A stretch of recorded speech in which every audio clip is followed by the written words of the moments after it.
Assalamualaikum warahmatullahi wabarakatuh. Kami dari kelompok 9 yang akan mempraktekkan tentang strategi talk stopping.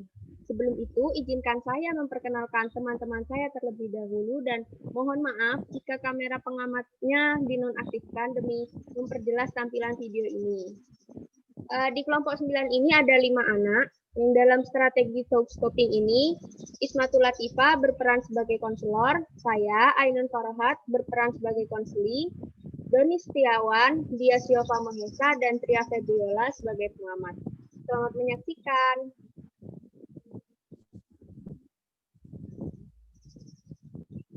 Assalamualaikum, Bu. Waalaikumsalam. Oh, Farha, gimana kabarnya? Kok kayaknya makin sehat aja ini? Efek kuliah online gini, Bu. Wah, habis kuliah pasti cooking-cooking nih. Maaf Farha, ada apa? Maaf ya kalau ibu salah ngomong.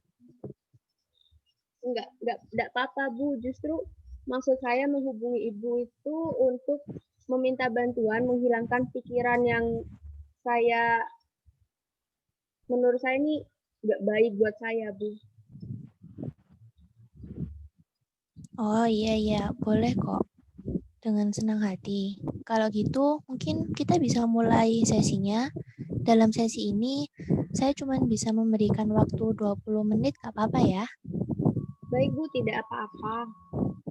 Oke, semoga waktu 20 menit ini bisa maksimal dalam membantu Farha ya. Amin, Bu. Farha kok terlihat gelisah sekali. Apa ada yang mengganggu pikiran Farha? Iya, Bu, betul sekali.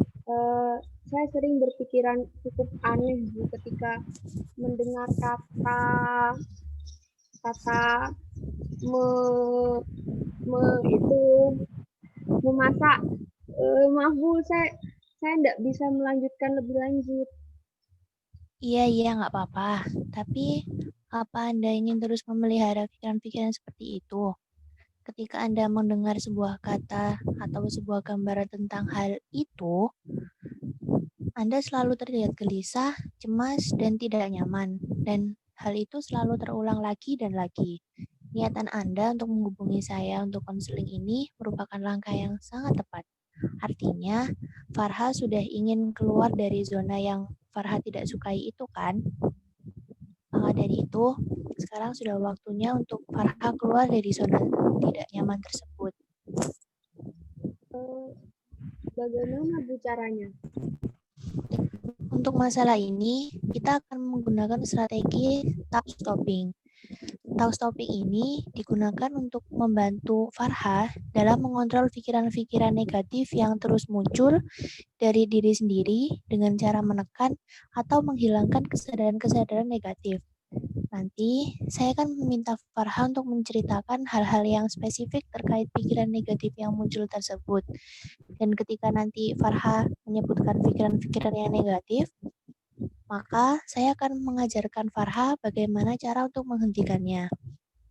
Nanti setelah Farha bisa menghentikan pikiran-pikiran yang negatif itu, selanjutnya kita akan belajar tentang bagaimana menggantikannya dengan pikiran-pikiran positif yang nantinya dapat membantu Farha dalam mengatasi situasi tersebut. Oh, jadi nanti saya bisa mengontrol pikiran yang saya pikirkan ini, Bu. Iya, betul sekali. Nanti Farha bisa mempraktikannya sendiri. Jadi, sekarang bisa diceritakan kepada saya tentang pikiran-pikiran yang negatif tersebut. Baik, Bu. Saya ini bukan kakak yang baik, Bu. Saya tega melukai adik saya yang masih kecil. Jadi kejadiannya itu ketika saya asyik itu, Bu, di dapur dan minyak panas pun mengenai mata adik saya. Mohon izin, Bu, boleh saya mengganti kata yang bersangkutan dengan kata itu? Boleh, asal Farha rileks dalam menceritakannya, enggak apa-apa. Terima kasih, Bu. Baik, saya lanjutkan ya, Bu.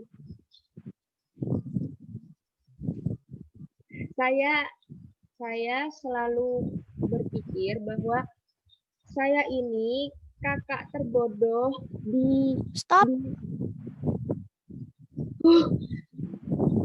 Bu, ibu ibu membuat saya kaget dan saya saya mau ngomong apa ya tadi? Saya sedikit lupa, Bu. Saya ini mau ngomong apa? Iya, iya saya tahu itu karena memang tujuan dari strategi ini seperti itu.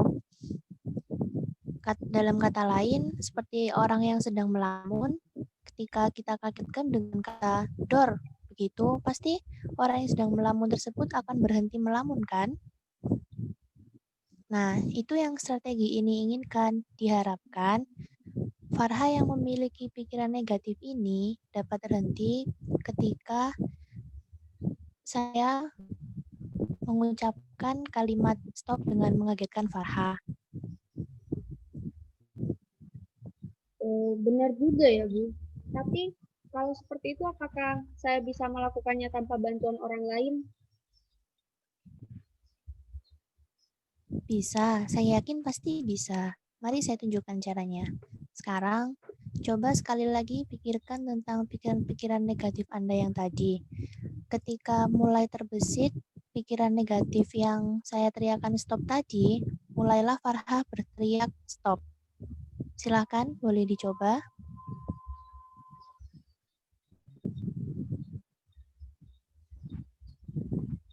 Stop! Bagus. Bagaimana sekarang? Apa pikiran negatifnya terhenti? Cukup aneh, Bu. Tapi sepertinya saya mulai melupakan pikiran negatif saya. Ya, memang di awal seperti itu. Tapi jika Farha terus berlatih, pasti nanti Farha akan terbiasa. Mau dicoba lagi? Boleh, boleh, boleh, Bu. Oke, silakan dicoba lagi.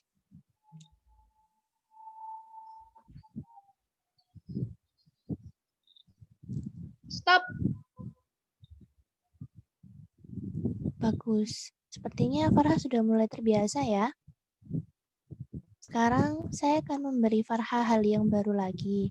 Sama seperti sebelumnya yang masih menggunakan kata stop, tapi sekarang Farha akan mengucapkan dalam hati tanpa didengar oleh siapapun. Mengerti? Mengerti, Bu. Oke, boleh dicoba sekarang?